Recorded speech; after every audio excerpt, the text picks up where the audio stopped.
नमस्कार दोस्तों, मैं आर के धाकरे आपका स्वागत करता हूं। आज हम महारानी कर्णावती के बारे में विस्तार से बताएंगे। वह कहाँ की राजकुमारी थी और कहाँ की महारानी थी, उनके कितने बच्चे थे आदि सभी की जानकारी इस वीडियो में देंगे। देखते रहिए। आज हम चित्तौड़गढ़ का दूसरा जौहर रानी कर्णावती जौहर के बारे में बताएंगे। यह जौहर सन 1535 ईस्वी में हुआ था। चित्तौड़गढ़ किले में यह दूसरा जौहर महारानी कर्णावती के नेतृत्व में हुआ था, जब 1300 छत्राणियों के साथ महारानी कर्णावती ने अग्नि स्नान किया था।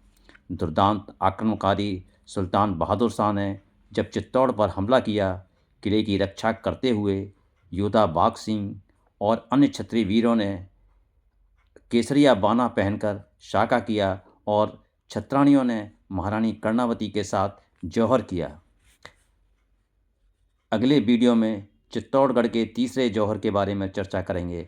ऐसी ही ऐतिहासिक जानकारी के लिए पेज को फॉलो करें, शेयर करें, लाइक करें। वीडियो देखने के लिए धन्यवाद। महारानी कर्णावती, जिन्हें महारानी करमवती भी कहा जाता है, भारतीय इतिहास की एक अत्यंत साहसी और कूटनीतिज्ञ महिला थीं। महारानी कर्णावती बूंदी राजपूताना के हाड़ा क्षत्रिय राजवंश की राजकुमारी थीं। उनके पिता बूंदी के शासक राव नरबद या राव हम्बीर सिंह थे। उनका विवाह मेवाड़ के प्रसिद्ध शासक महाराणा सांगा संग्राम सिंह से हुआ था। चित्तौड़गढ़ किला राजपूताना उनका निवास था।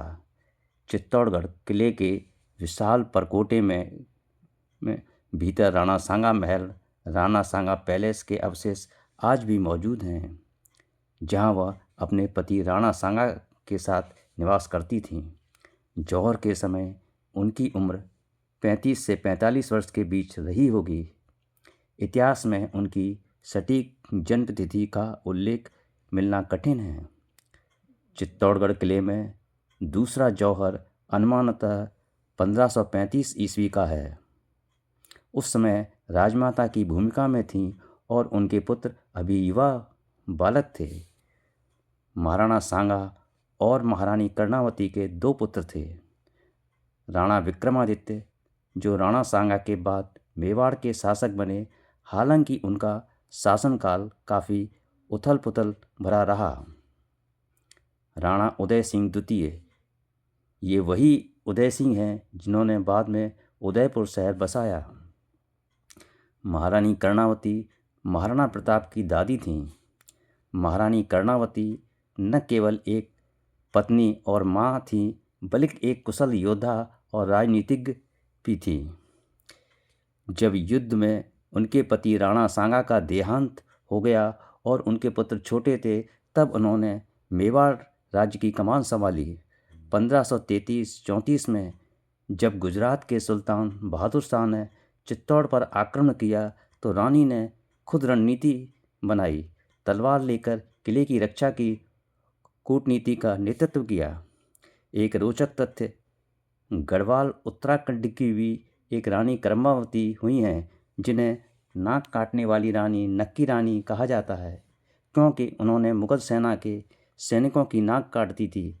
लेकिन जौहर वाली घटना चित्तौड़ की महारानी कर्णावती से जुड़ी हुई है।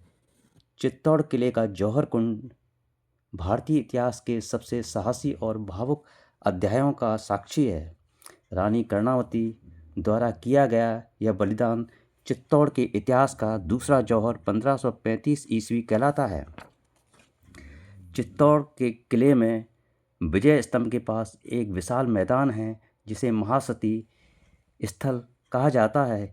यहीं पर वह प्राचीन जौहर कुंड स्थित है। आज यहाँ एक बगीचा और स्मारक जैसा स्थान है, लेकिन यहाँ की मिट्टी आज भी उन वीरांगनाओं के बलिदान की याद दिलाती है।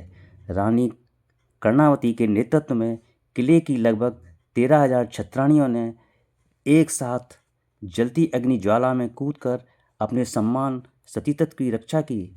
आज भी हर साल चित्तौड़गढ़ में जौहर मेला आयोजित किया जाता है।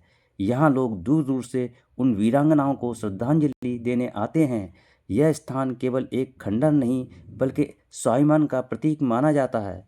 जानकारी अच्छी लगी है तो चैनल को सब्सक्राइब करें, लाइक करें, शेयर करें, कमेंट करके बताएं यह वीडियो कैसी लगी है।